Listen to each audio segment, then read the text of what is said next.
who share a passion for promoting optimal oral health and overall well-being in children. Please welcome back to the show the dynamic mother-daughter duo, board-certified pediatric dentists, Dr. Lynda and Dr. Krystle Duru, founders of and co-founders of Ashburn Children's Dentistry. Ladies, thanks so much for coming. Thank you for having us. It's good to have you back on the show, and I was just like amazed, which I know our audience was, with everything you all offer. It's not just children's dentistry.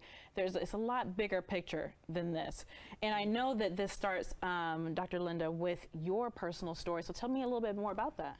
Well, thank you so much for asking. I'll start by asking, do you know anyone who's struggling with being very tired after they just woke up, or snoring, or grinding their teeth, or a lot of anxiety, unexplained anxiety? Absolutely. Oh, yeah. well, yes. Well, that was me about 13 years ago or so. I couldn't recover from a bout of bronchitis, and no one knew what was wrong with me. I was going from doctor to doctor. I was really scared for myself, my family, and my practice. And 5 doctors later, I was still being treated for Lyme disease, which I knew I didn't have. And I went to one internist, Dr. Lynn Fagan. You know how those internists, we were not under any contracted plans under insurance. Right. She took one look in my mouth and she said, "You must have sleep apnea." I rolled my eyes because what is she talking about? You know. Yeah. But she sent me for a sleep test, and she was right. Wow. And so once you have sleep apnea, it's a terminal disease, kind of like terminal cancer, more or less. But there's many stages before that. But at that point, I was really sick, and so I had to be on a CPAP. And once I got on the CPAP, it was like night and day. Most of those symptoms went away until about 7 years later. It wasn't coming. Things started coming back. My other option was to have my jaws broken, and I didn't want to do that. Of course. And so I started looking for answers for myself, and it was in that search for myself that I discovered that sleep apnea is not only treatable, it's also preventable. And then from the aha moment of how I was diagnosed, and also understanding that how well you breathe and how well you sleep depends on how well your jaws and your face grow. And so it was like, oh my goodness. I see children as early as 2 days old, and you can tell at that point they're having trouble breastfeeding. They're on a path that is not good for their health. And that was a bigger aha moment for me. And from then on, my daughter and I, we pursued a lot of education, which is so different from what you learn in school. I'm sure. And we've got thousands of hours on that. As a matter of fact, no one among the DMV area has more knowledge or expertise on this area than both of us. And so for us, when the children come into our practice, teeth are the last thing we're looking at, because that's telling us a story of what's going on in their health.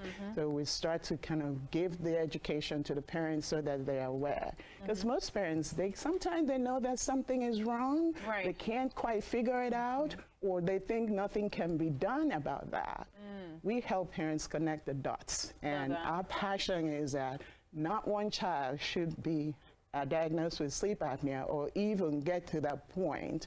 And that's why we want to raise the awareness so parents can know what questions to ask and what to look out for in their children. And speaking of that, Dr. Krystle, what should parents be looking at? I looked at your welcome packet, and you have 10 things that people should be looking for in their children, or it might be concerned, or the 10 things that people come to you and say, you know what, I've noticed these things in my child. How can you help us? Right. Simple things that people or parents may think are common. There's a big difference between common and normal. And so things like a small jaw, crowded arches, like those shark teeth oftentimes give an indication that, hey, the face and the jaws haven't developed where they should be, and the adult teeth are having to fight for space. Things like speech issues, sleep issues, bedwetting, snoring, audible breathing, and picky eating, things like that. Wow. Yeah, things that you have different professionals to look at, but there's a root cause, and oftentimes you can be able to tell by just the function of the mouth, the teeth.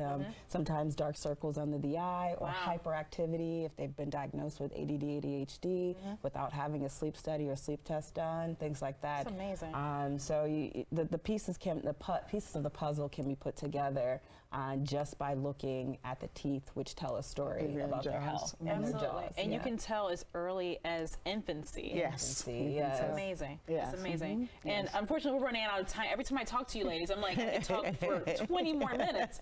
But how can people catch up with you? Are you taking new patients? And how do they go about the process of bringing their children? Bringing their children. It's as simple as finding us on our website at www.kidsmile.com, our social media, Ashburn Children's Dentistry.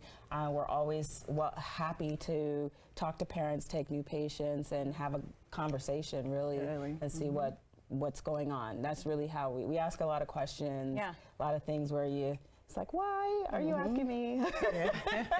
But we know how to put the pieces together, so and that's what we're there for. And we have a flow code for all of our viewers. If they can put their phones right up to the screen, they'll be able to connect to that flow code and get all the information they need to connect with the two of you. Thank you so much. When this baby's here on Earth, I'm putting her in your trusted hands. Thank you so much. We'll be more than happy to help you with that. Okay. Thank you so much. Thank you for having us, and good luck. Thank you. Yes, I'll take it.